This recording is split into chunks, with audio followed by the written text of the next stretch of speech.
Hi guys! Welcome back to my channel, Ed Mateo TV. Ngayon, naisipan kong gumawa ng floor plan. Bali 3 by 7 meter lang siya, tapos meron taas. Bali sa baba, living room, dining, TV, sofa, tapos may isang maliit na kitchen, at yung staircase niya pwede natin gamitin na shelf at rep na maliit. Tapos meron din siyang shower, basin at toilet. Okay. Ngayon, ipapakita ko sa inyo. Nagawa ko na yung perspective nito. Okay. Pasilip ko lang sa inyo. Bali, mag-uumpisa lang tayo sa floor plan muna. Bali, ito yun yung facades niya. Yan.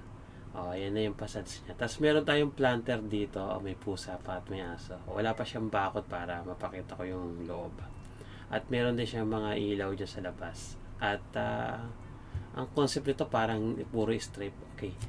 Proceed naman tayo sa isang section niya. Bali may parking siya. Kung malit yung area, okay lang naman. At propose lang naman to. At meron tong step papunta doon sa main entrance. At ito na. Ayan na.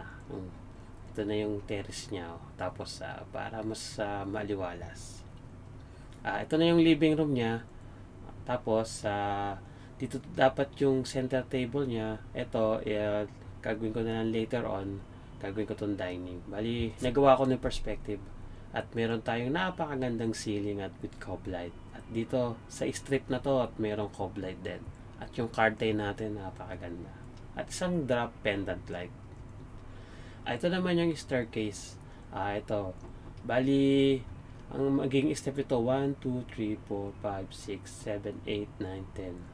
Depende sa calculation na gagawin natin. Medyo i-revise ko to. Medyo patataasin ko yung ceiling kasi medyo mababa yung nagawa ko dito.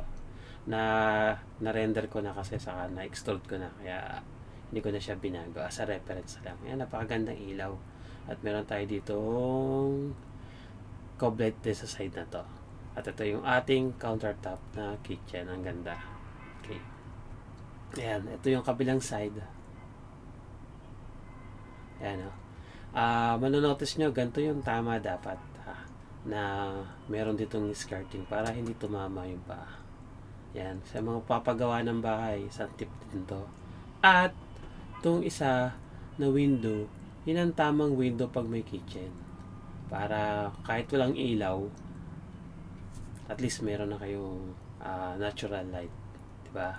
Ito yung sink. Andito yung repnan sa staircase na to. Sa taas. Ito yung toilet. Ito na. Nasa taas na kayo. Ito na yung toilet niya. Ito yung main door. Yan. Napakaganda. Di-detail natin yung isa-isa. At ito nga pala yung toilet niya. Yan. Ito yung bowl. Ito yung modern yung ating basin. Tapos meron tayong pendant light at mirror. Depende na kung anong gagamitin yung tiles. Okay, ito yung shower niya. At meron din tayo doon na ventilation para sa shower. Para hindi nagmo-moist pag naliligo. Okay, ingat lang sa maninilip. Joke. Ayan. Bali, natapos ko na yung perspective niya. Bali, sa taas na lang. Yung bedroom na lang. Yung dalawang bedroom na lang hindi ko nagagawa. Okay, ayan. Medyo nasinipag na talaga ako dito paggawa. Kompleto yan. Meron pa siyang drain. Okay, proceed na tayo paggawa ng floor plan. Napahaba yung kwento ko sa inyo, pinakita ko yung perspective. Okay, mag-layer muna tayo, LA. Tapos yung mga gagamitin natin, access, enter ulit tayo, wall, enter lang, enter, window, door, furniture na lang. Okay, hatch para sa wall, stair, tapos hidden architecture. Yan yung ginagamit ko, mga hidden line. Isa pa, text. Okay, text, call out. Yan. Okay, bali sa wall, may matingkad to, 0.5, 0.6. Okay, tapos yung stair ko, window ko 140, napakanipis nan. Yung text ko nasa neutral lang. Pwede na siguro tong science. Tapos yung architecture ko 252. Ito yung paborito kong numero. Sa hats ko din 252. Furniture ko siguro go for 210. Door manipis din 252. Access ko siguro let's say 140 na lang. Baguhin na natin later. Okay, proceed na tayo sa ito na tayo sa wall na tayo. Okay, close ko na to yung layer natin. Yan, may layer na tayo. Okay, gagawa na tayo. Bali centimeter tayo. Centimeter 7 meter 700 lang yan pag tinype mo. Pero kung meter yan 7 lang tatype mo. Tapos 3 meter. Okay, mirror lang natin. Okay, MI mirror. Okay. Pero kung gusto nyo gawa na kayo ng square, rectangle, type lang kayo tapos point to point. Kung gusto nyo baguhin, yan. Ngayon, i-offset na lang natin siya palabas na 15 cm para sa wall natin. Okay. Kung kakalculate yung 15 cm, bali sa inches, 2.5 times 6 ang lalabasan nun, maigit 15 cm tapos magkakaroon pa ng plaster. Okay, anyway, okay, punta na tayo dito. Bali meron akong window dito yung propose ko na window, let's say 140 yung window ko. Okay, tapos sa kabilang side siguro i-equal ko 140. Tapos let's say 90. Napag-aralan ko na to kaya kabisado ko na kung ano yung itatype ko. Tapos dito yung door nya 90. Okay, butasin na natin. Ito na yung mga opening ng ito na yung door. Okay, trim lang natin ulit. Trim command lang. Select natin lahat para mas mabilis. Trim lang natin. Maiwan na yung line na yun. Tapos i-polyline na lang natin to. Polyline natin. Type lang kayo ng Y and J. Join. Okay. J, enter. Y, enter. J, enter. Yan. Naka-polyline na siya. O, ngayon, dito naman tayo sa kabilang side. Ito yung living room. Okay. 55. Offset ako ng 55 dito. 55. Tapos, meron akong window 110. Okay. Bali, ito yung natira. Let's say, 120 lang yung ating toilet. Siguro pwede na yan. Tapos, yung wall niya sa loob, let's say, 10 cm lang. Okay. Siguro mga 4 inches yung sa hollow block. Okay. Yan na. Kaporma na siya. Saan tayo maglalagay ng stair? Ngayon, kakalculate ko yung stair dito. Okay. Gawa muna ako dito ng butas para sa door nya. Let's say yung door nya is 80.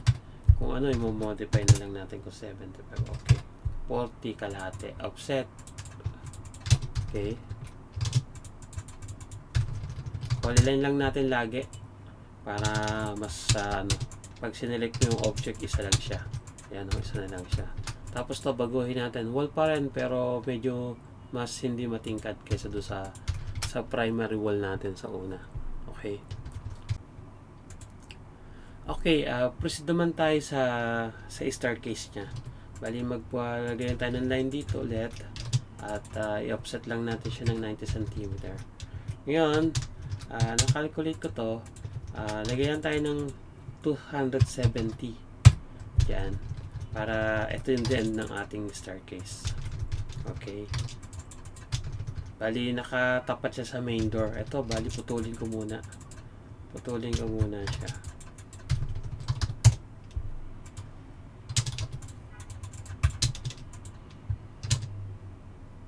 Join. Okay. Bali, pwede ko itong kopyahin. Kasi ito yung magiging parang partition niya. Kung hindi ko gagamit ng wall dito para mas kasi mainit pag lagi wall eh. Pag puro black wall, puro hollow block. Siguro medyo may gypsum board mas maganda. Saka madaling i-break in future. Okay, dito na ako sa staircase. Palitan ko lang siya ng kulay. Okay. Okay, punta muna ako sa layer ulit. Yung staircase ko, gusto ko magenta ang kulay niya. Okay. Palitan ko lang. Ngayon, okay, nakaporma na siya. Dito window, dito door, dito window again. Tapos, dito sa toilet. Okay. Bali, maglalagay tayo dito sa toilet niya ng window din. Okay. Say 45, dalawa. 45, 45. Yan. Tingnan lang natin kung maganda siya. Okay. Trim lang natin. TR. Okay. Meron na rin ako vlog kung doon sa mga shortcut command napakita ko na. Kung hindi pa kayo familiar, panood nyo lang yung basic command natin. Kasi hindi na ako nagamit ng toolbar eh. Puro shortcut na lang, mas mabilis. Okay. Bali ito, ipo-project ko to. XL, tapos vertical. XL, enter, vertical. Yan, tinuro ko na rin yan sa vlog ko. Yan yung mga command na yan. May nagsasabi sa akin ng mga architectural na estudyante, hindi daw nila natutunan yan sa TESDA. Hindi yan ituturo sa TESDA. Kasi syempre, medyo command na mabilis yan. Siguro sa mga basic lang talaga ang i-share muna nila. Okay. Bali, yan na yung dalawang window ko. Okay. Bali, meron akong basin. Tapos, yung shower ko dito nakapwesto. Let's say, yung shower ko 1 meter lang. Siguro, enough na yun. Tapos, yung wall niya, siguro 10 cm. Tapos, opening dito 75 siguro, enough na yun. 75 cm. Okay. Ito yung magiging basin ko. 45 siguro, pwede na. Pwede na naman natin i-modify yung plano pag hindi sapat. Kagandahan dito sa vlog na to, magkasamang architecture saka interior na. Kasi nasa field ako ng interior. Kaya lahat yan naitatama ko na. Natama ko na yung tamang location. 10, okay. Okay, ito na. At maglalagay lang tayo dito ng window. Ito nakaporma na. Siguro i-forma muna natin tong sa pang window dito para sa dining. Para meron tayong, let's say, 60. Para tapos na. Okay.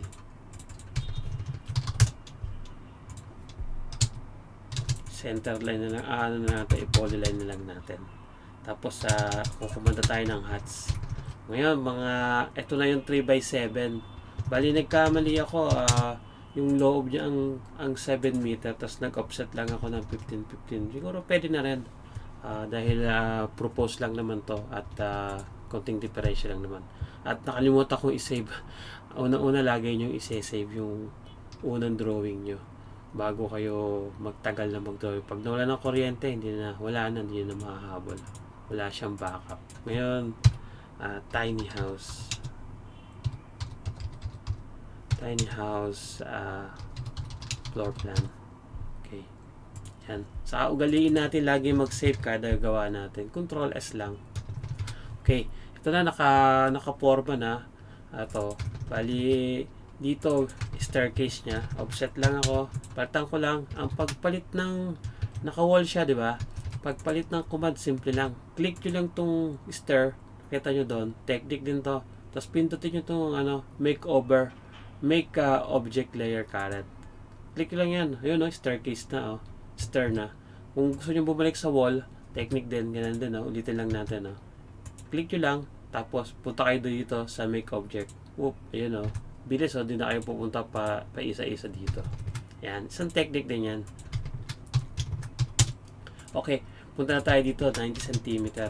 Offset ko to ng 90 lang cm. Tapos yung pinaka thread natin, ginawa ko lang 20. Kasi parang bakasyonan lang to itong purpose ko. Dapat 30 kasi ang standard or 26, depende. Ito kasi hinahabol natin yung ceiling nito, saka maliit lang yung space. Siguro 20 pwede na. Okay. Proceed na tayo. 2, 3, 4, 5, 6. Okay. Bali ito, hahatiin na lang natin to para makatipid tayo sa height. Yan. I-detail din natin to later. Ngayon, continuous yan dito. Bali 1, 2, 3, 4, 5, 6, 7, 8, 9. Pang 10 to. Offset natin to ng 20 cm. Yan. 1, 2, 3, 4, 5, 6, 7, 8, 9, 10. 2 times 10. 2 meter. Siguro isa pa. 220. O isa pa. Okay. Sige, ganun muna. Hihida na lang natin to para mapakita natin yung tama. Ngayon, maglalagay tayo ng axis ng star niya kung saan siya papalo. Kasi maganda rin mapakita natin. Detail na agad to. Ginagawa natin. Kasi yung iba, yung ibang magdodrawing medyo basic lang din. Sa akin, gusto ko makikita talaga na naka-detail na agad siya. Saan yung pataas. Okay, maglagay lang ako dito ng circle. Tapos baguhin ko yung layer nito. Star pa rin siya. Tapos gawin lang natin 252. Okay, manipis lang yan. Tapos dito yung pataas niya. Okay, i-modify na lang natin later ito para mapakita ko lang sa inyo yung proper na paggawa ng stair. Yan. Ito, naka polyline to, kaya ginawa ko siyang polyline. Tapos ginawa ko siyang 2 para maging thick siya. Ibig sabihin pataas. Okay. Tapos maglalagay tayo, may nosing kasi to detail. Naka-detail talaga. Type tayo ng 2. Yan, 2. Tapos 2 din. Naghahabol ako sa minuto para isang vlog na nagawa ko. Kasi masyado nahaba. Ganun talaga pag AutoCAD, medyo mahaba ang proseso bago matapos. Naka-architecture siya. Pag wala pa yung hidden, load lang kayo. Tapos hanapin nyo dito, hidden. Type lang kayo kung ano yung kursunada nyo. Ito, like itong ginagamit. Hidden 2. Tapos click nyo lang to. Yan, naka-architecture. Nandito tayo sa other. Naka-load na siya. Tapos baguhin na lang natin 20. Yan. Yan o. Nakakita na yung ano niya, yung nosing niya. Okay. I-detail din natin tong staircase na to. Mahaba-habang proseso ng tutorial to. At least dito talagang matututo kayo. Kaya subscribe na kayo, Ed Mateo TV. At shoutout pala kay Del Piñana, classmate ko na architecture drafting sa San Pablo, Laguna. At kay Gerald Tandang, naalala ko na nag-aaral din siya. So sumubaybay siya sa channel natin. Okay. Dito, meron din dito isa, 2, at 2. Naalala ko ngayon ko lang sila na shoutout. Dapat sa unahan na ng video. Pero anyway, naalala ko pa rin sila. Yan. Ayan o. Meron na tayo ngayon na staircase. Napaka-detalye. Kung saan yung pataas, saan yung pababa. Ito, pataas yan. Tapos maglalagay tayo dito ng up. Okay. Magwi-window naman tayo sa door. Okay. Save lang. Kada save lang natin. Bali sa parting to, wala tayong window dito. Ito kasi magiging TV area natin to Nakaporma na siya. Ngayon, second vlog natin.